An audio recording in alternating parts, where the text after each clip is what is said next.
Welp, Nebraska came up short yesterday versus USC 20-28 in another heartbreaking loss.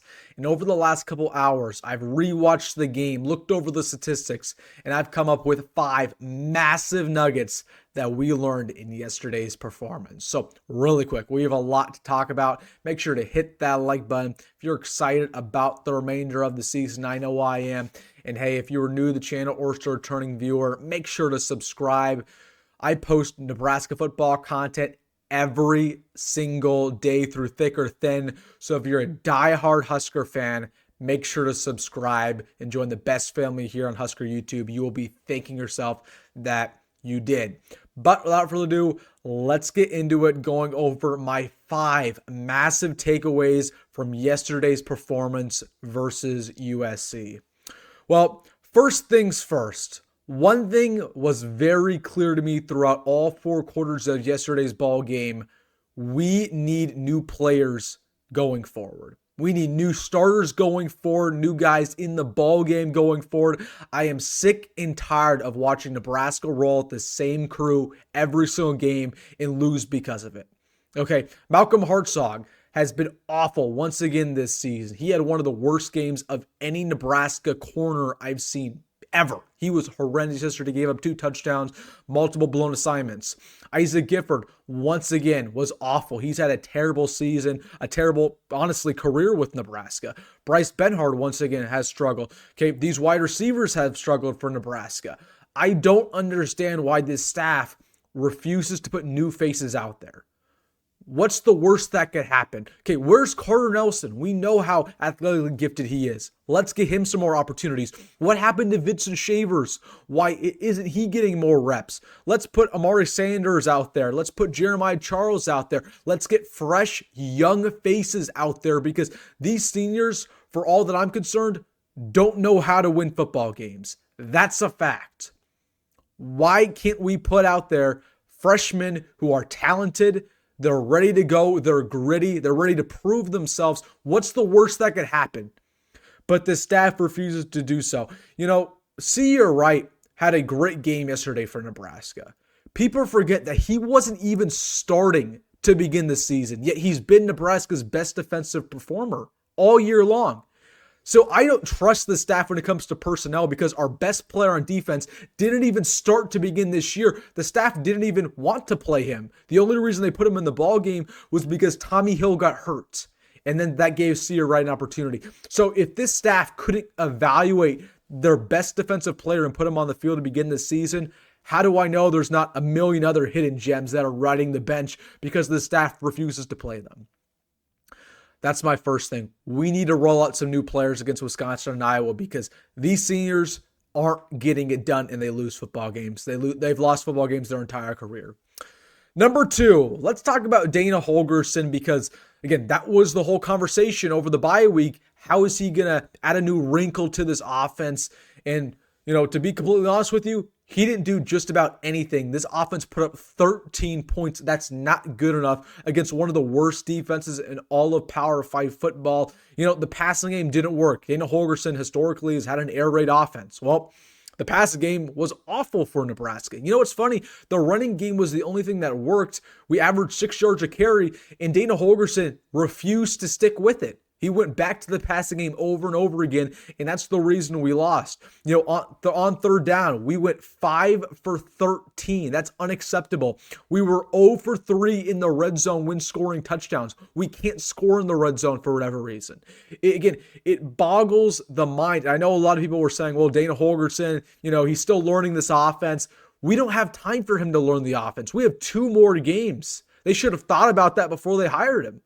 We have 2 games to go out there and win. We have no time for learning on the fly. He has got to go execute and put a good offensive game plan in going forward. But what I do know is that yesterday's performance was not good enough offensively. 13 offensive points, that's not good. And this defense, they gave him a couple opportunities. We had that fumble recovery, put him right at the 15-yard line. Guess what the offense did? 3 and out. And that falls on Dana Holgorsen along with, you know, the rest of the talent on this offense. Speaking of the talent on this offense, let's have a conversation about Dylan Rhule, because I know a lot of people have been talking about him. You know, let's point out the obvious. Dylan Rhule, once again, had an awful game versus USC, just like he's had an awful game versus UCLA, versus Ohio State, versus Indiana. Like, this dude has not been the same quarterback since week 2 against Colorado. From the majority of the year, Dylan Raiola has not been good. He threw 2 interceptions yesterday. He missed wide open receivers, primarily Jamal Banks, which would have been a touchdown. He slid too early on a couple scrambles that resulted in missed first downs. And since week 2, since that Colorado game, he's threw more interceptions than touchdowns. Let me repeat that. Dylan Raiola, since week 2, has threw more interceptions than touchdowns. So the whole conversation has been, should we bench Dylan Raiola? Because there's a lot of people talking about that.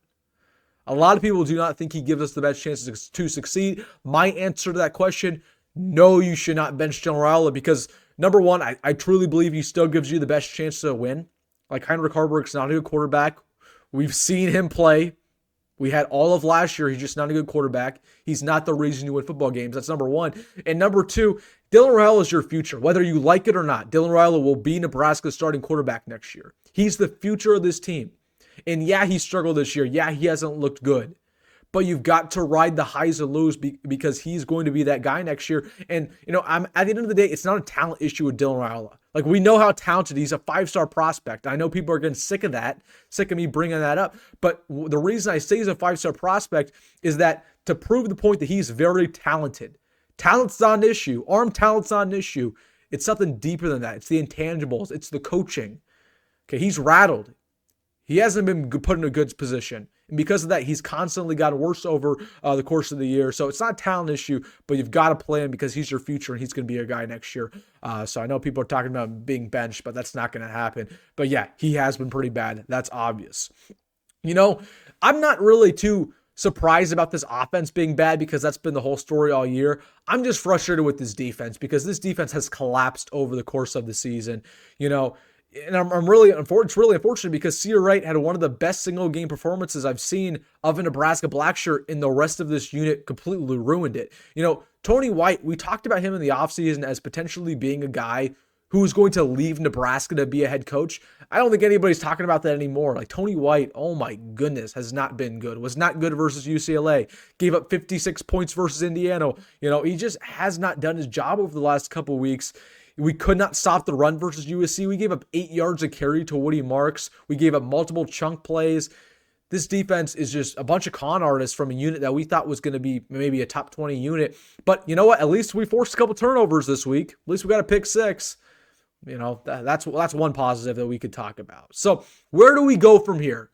Because the season's not over. We got 2 more games. We're on a 4-game losing streak. The consensus around the fan base is that we're probably going to lose out. We're going to lose 6 straight. In another horrific fashion, and we're going to miss a bowl game. But we aren't waving the white flag. We're not giving up. So what do we do in these next 2 games to win? Number one, you got to play with nothing to lose. I think Matt Rhule has been way too conservative all year long. This guy is a very conservative head coach. He doesn't inspire confidence in a lot of these guys. There were multiple times versus USC that he punted on 4th and 1. Again, it's unfathomable to me. He doesn't trust anybody on this team, doesn't trust the offense, but he shouldn't trust the defense either, but he punts it on 4th and 1. Okay.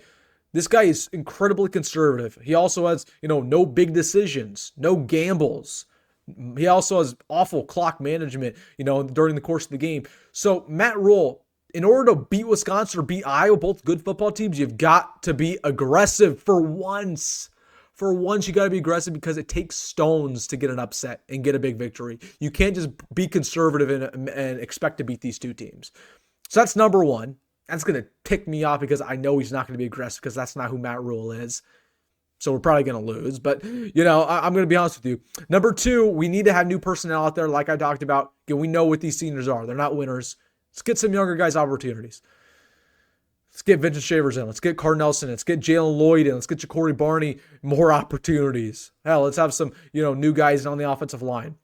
Number 3, stick with what works on offense. If the running game works, stick with it. We averaged 6 yards a carry versus USC, and we tried to keep throwing the football. Why? One thing was finally working.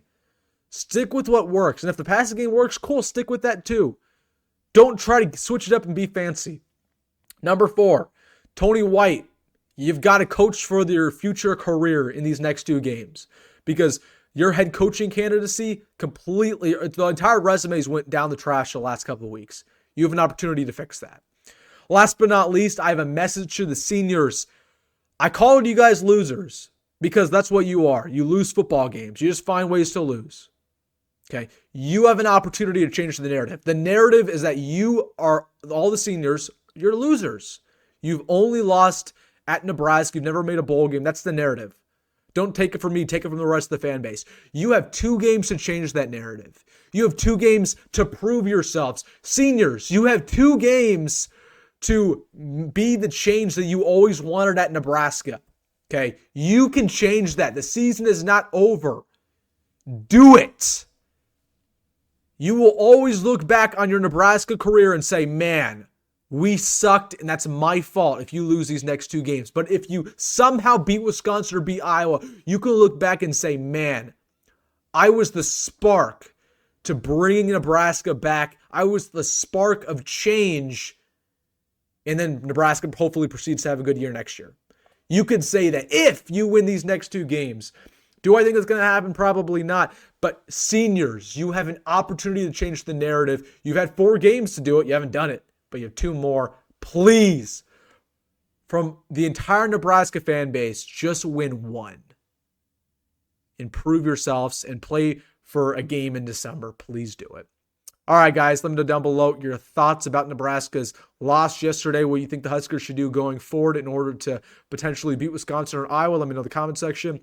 Hey, if you made this far in the video, make sure to hit that like button and subscribe. Thank you so much for your support. And as always, folks, go Big Red, go Matt Rhule, and see you in the next one.